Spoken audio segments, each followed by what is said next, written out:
And let me point the finger at myself here and level with you guys and just be straight up honest. Just be straight up honest with you guys. A lot of you, and listen, a lot of you guys might not like what I have to say, but deep down you know it's true. It's no secret. It is no secret that I do not like O'Shea Duke Jackson. In my opinion, O'Shea is a two-faced sellout who only cares about the black community when he is in front of a camera. You're a liar, you're dusty, musty and crusty. Now, some of you might disagree with my opinion of him, and that's okay. I'm not going to pretend that I know everything about him. But based on 5+ years of observing the way he moves, his actions have led me to draw those conclusions. We only even mention you if you're roasting sisters. Anthony and his goons have openly bragged about having my channel taken down several times, and O'Shea uses it as content. Guess who Donovan blames for getting his channel taken down again? Or Donovan Sharpe's channel has been deleted, and guess who's mad? As a matter of fact, Anthony actually commented on a video that O'Shea did about me pertaining to him. There it is on your screen.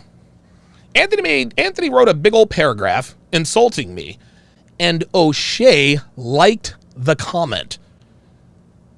He talked all this shit, blah, blah, blah, blah, blah, and O'Shea liked the comment.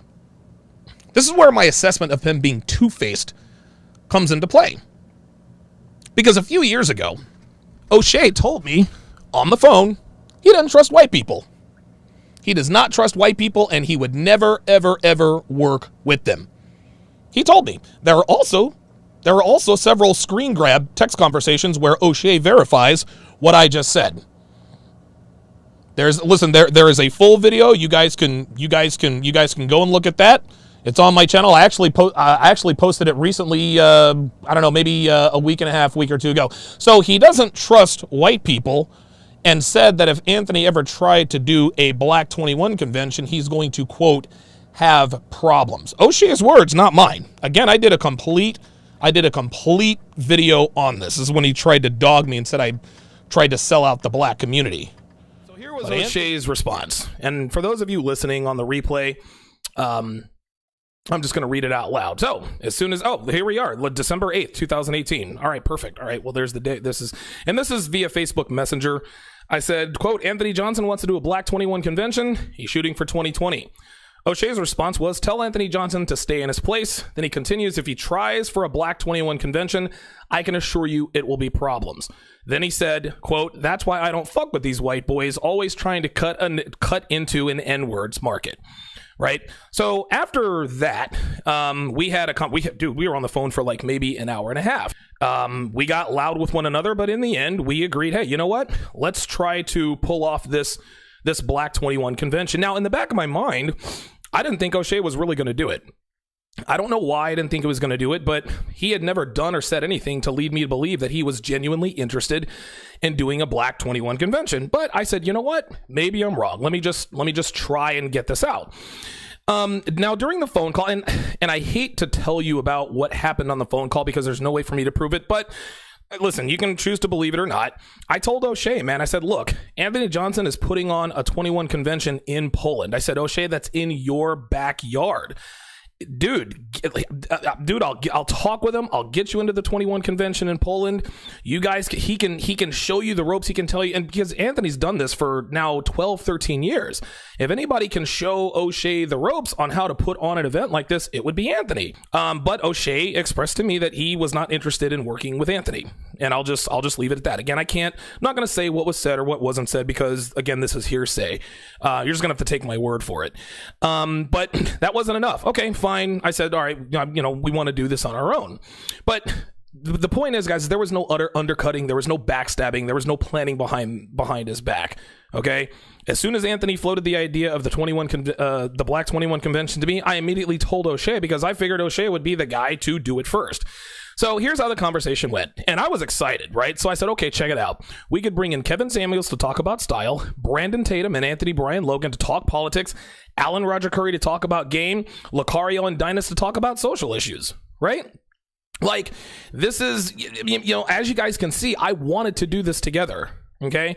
O'Shea said that I was basically going to do this all on my own and bring him on as a consultant. That's not what this was. I wanted to do this with him. So, and I continued. This is basically a one-sided conversation. And by the way, this was a three-way conversation between myself, O'Shea, and LAR movement. So I said another one we could do is you might be a Pookie Arere and don't know it.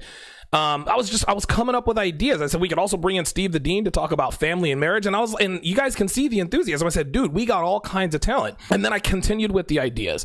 I said, dude, we've got dudes from the Sunday Rumble who would do it, and all kinds of other people. We've got the guys for sure. I even continued. I said, listen, we can make this a weekend event and bring in like 15 or 20 speakers. I wanted to do this. I said, we should start recruiting guys now then. If we want this thing to happen next year, we got to get guys on board.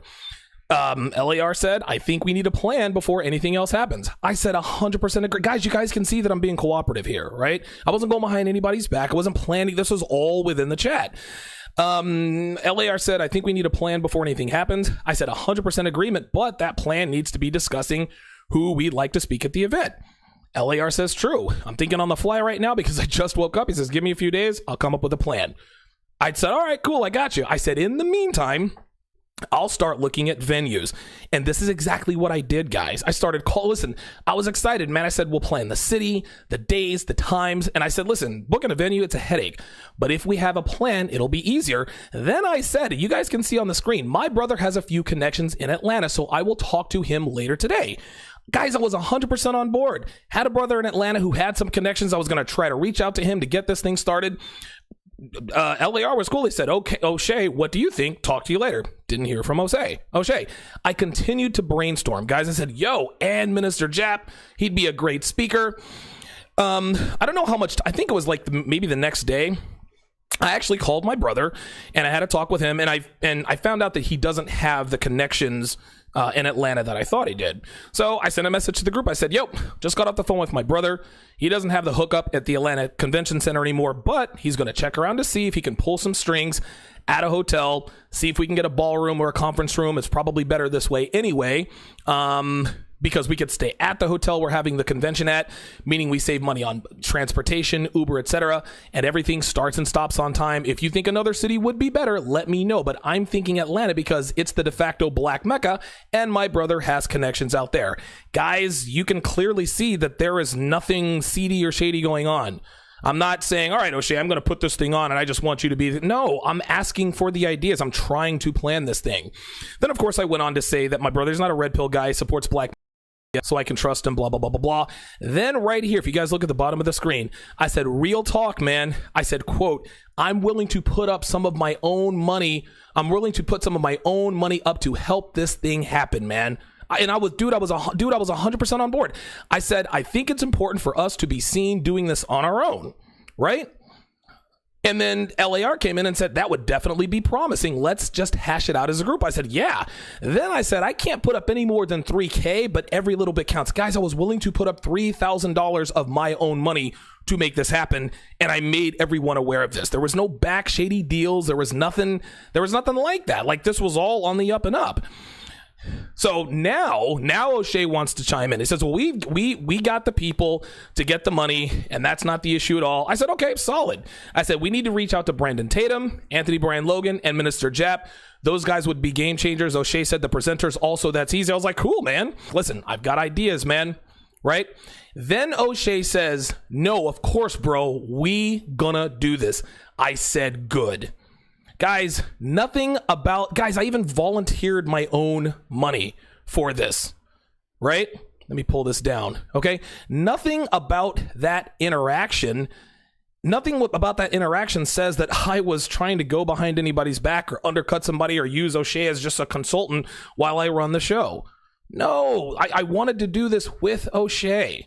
Right? I even wrote an article on the Negro Manosphere entitled What the Black Manosphere Could Learn from the White Manosphere, and I encouraged O'Shea to do a Black 21. He comes on to his platform, talks a bunch of shit, and O'Shea actually likes the comment. Yes, gentlemen. Yes, this is being two-faced. That is called being two-faced, gentlemen. That's exactly what that is. Where O'Shea is a sellout, is paying me to write a book entitled Black Man's Revenge, the Black Man's Guide to Dating White Girls and Non-Black Women. There you see it. Got the Negro Manosphere logo on it and everything. He paid me to write this ebook for the purposes of collecting emails. Hey guys, sign up to be on my newsletter. Get this free ebook written by Donovan Sharpe. Then, maybe a year and a half later, he gets on a live stream roasting me and says, and I'm paraphrasing here, I had Donovan write the ebook Black Man's Revenge, and I didn't agree with any of that stuff. Go back and watch the video. He said this. He said he didn't agree with a book he paid me to write for his website. Obviously, he said this so that he could distance himself from me and my dating preferences. He wanted to keep his communita card, so he said what he had to. So let me get this straight. I just want to... A man you characterize as a sellout, you pay that guy to write a book that you don't agree with for the purposes of getting email addresses from your audience? Gentlemen, that is the very definition of a sellout. You are endorsing something you do not believe, his words, you are endorsing something you do not believe for personal gain.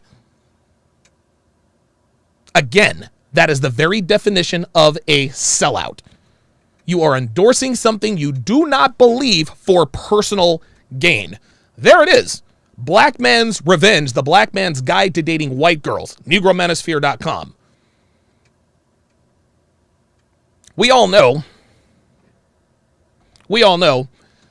that O'Shea is anti-interracial dating, but he has no problem publishing a guide that not only endorses it, but encourages it and gets email addresses in return. How is that not selling out?